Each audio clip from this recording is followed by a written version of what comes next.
On va exporter la compétition et si déjà on exporte la compétition, c'est une suite logique de faire rencontrer tous les vainqueurs des différentes compétitions locales. Je suis beaucoup plus réservé maintenant, voilà, parce que j'ai beaucoup de travail à faire, beaucoup de responsabilités. Donc, c'est juste, je préfère dire, est-ce qu'il y a l'actualité du 13? Voilà, le 13, ouais, la compétition. Après la compétition, on prévoit faire la cérémonie Hall of Fame en février, après le championnat national, après la version basket de la CAM Tchin, la CAM Côte d'Ivoire que vous connaissez. Et puis ça c'est parallèlement à tous les autres projets on va déployer, en fait. Voilà. Toujours dans cette posture d'innover et d'apporter quelque chose de nouveau, j'ai vu également que tu voulais faire la Champions League. Ça m'a scotché. Je me dis, mais en fait, tu as tellement de bonnes idées, tu as tellement d'idées. Franchement, moi, j'avais hâte de te rencontrer. Merci. Parce que je me dis que quelque part, si je le rencontre, forcément, je vais récupérer quelque chose avec lui. Je vais récupérer peut-être sa vision. Moi, j'apprends de tout le monde. Je vais récupérer sa vision, sa manière de faire les choses, son énergie. Parce que venir dans un contexte africain et penser qu'on va faire la Champions League du tournoi du Maracana, un tournoi qui était à la limite méprisé, disons-le. Comment te vient cette idée et comment tu penses que tu vas mettre ça en place, sachant que la Champions League, c'est les premiers ou bien les meilleurs de toute l'Afrique. Alors, je sais pas si c'est Afrique francophone, à toute l'Afrique. Bien sûr. J'ai pas les déclinaisons. Je pense que c'est une suite logique, hein. On a fait la première édition. On a été contacté par plusieurs autres pays, qui nous invitent à venir déployer ça là-bas. On a fait la deuxième édition et la demande est devenue encore plus forte. C'est vraiment une suite logique parce que nous sommes suivis dans plusieurs différents pays d'Afrique, même en Europe, aux États-Unis. Et voilà, on veut, comme on a dit, la CAM, c'est Compagnie Africaine Morrison. C'est pas compagnie ivoirienne, c'est pour toute l'Afrique. Donc, on va exporter la compétition. Et si déjà on exporte la compétition, c'est une suite logique de faire rencontrer tous les vainqueurs des différentes compétitions locales. Donc, pour nous, c'est pas vraiment grande chose, mais le plus important, c'est le travail qu'il faut mettre là-bas, à l'intérieur. Et comme on a dit là, tout ça, ça rentre dans l'optique de développer le petit poteau. Voilà, ce sport-là. Donc, on peut pas développer un sport si on le joue uniquement dans un pays. Il faut le faire connaître aussi aux autres pays d'Afrique parce que c'est vraiment quelque chose. Il y a vraiment une certaine énergie qu'on a pu créer, une énergie d'union et de solidarité, de soutien à des gens qui n'ont jamais porté le maillot de Yopougon.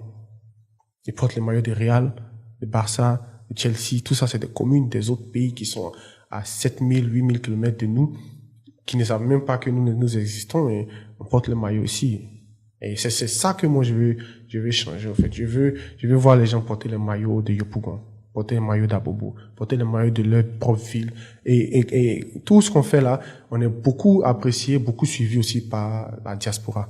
Parce que eux, ils connaissent la valeur de ces choses-là. Ils commandent, même il y a des gens qui commandent des t-shirts de notre compétition. En France, il y en a qui commandent depuis les États-Unis, il y en a qui commandent dans les autres pays d'Afrique. Et il y a des gens qui viennent de Divo, qui ont commandé des t-shirts qui sont au Gabon, qui portent des t-shirts de Divo au Gabon. Il y a quelqu'un qui nous a appelé, il a vu quelqu'un passer au Togo avec un t-shirt de peau noire. Il y a des gens en France qui portent des t-shirts de leur équipe. Ils sont fiers d'appartenir, ils sont fiers de leur origine, mais je sais pas l'Afrique, mais la Côte d'Ivoire n'a pas encore eu cette opportunité-là de valoriser ses propres jeunes et de créer des talents localement. Je pense que c'est possible. Je pense que c'est vraiment possible. Et cette concurrence saine-là des différentes villes, communes. Et cette année, même avec la 3e édition, on va amplifier ça encore. On va vraiment mettre le paquet. Et voilà, c'est vrai que vous voyez ça grand, mais nous, on ne voit pas ça grand pour l'instant parce qu'on veut faire beaucoup plus que ça.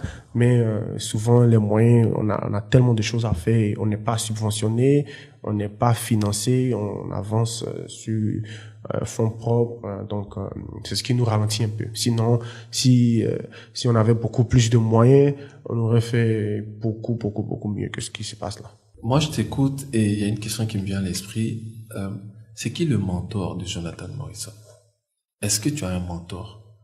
Le mentor étant quelqu'un à qui tu voudrais ressembler, ou qui t'inspire, ou qui t'accompagne? Bien sûr, bien sûr, bien sûr, j'ai un mentor, même si c'est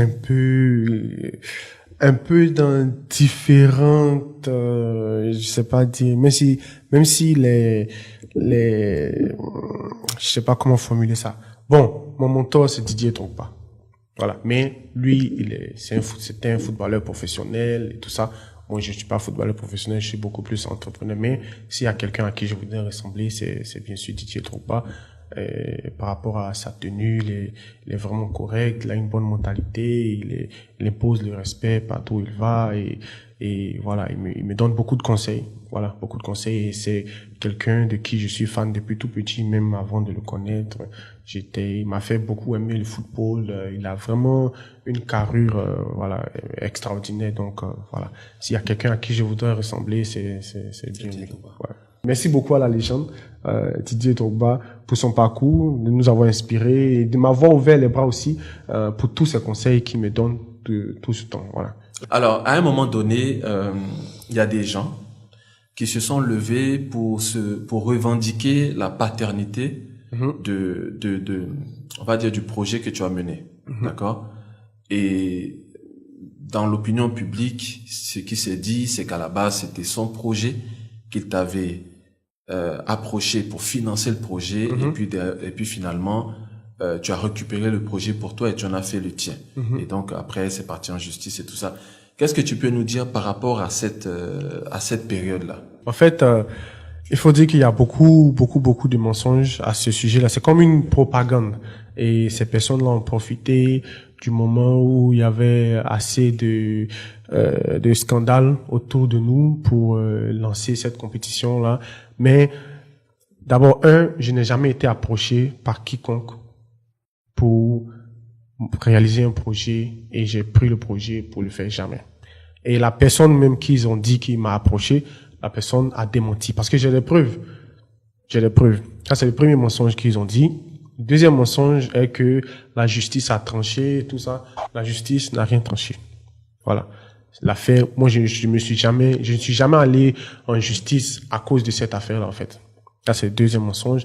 Et il faut dire que on a essayé de comprendre nous-mêmes ce qui se passait et on a vu que c'était juste de la mauvaise foi. C'était des gens qui payent des pages pour faire passer leur propagande. On a vraiment une grande partie des médias ivoiriens qui ne nous soutiennent pas, qui sont entre guillemets entre nous, qui publient, qui relaient des fausses informations pour faire croire à la population que vraiment voilà Jonathan est comme ci, Jonathan est comme ça. Mais en réalité, c'est juste des gens qui sont payés par ces gens-là, voilà, pour essayer de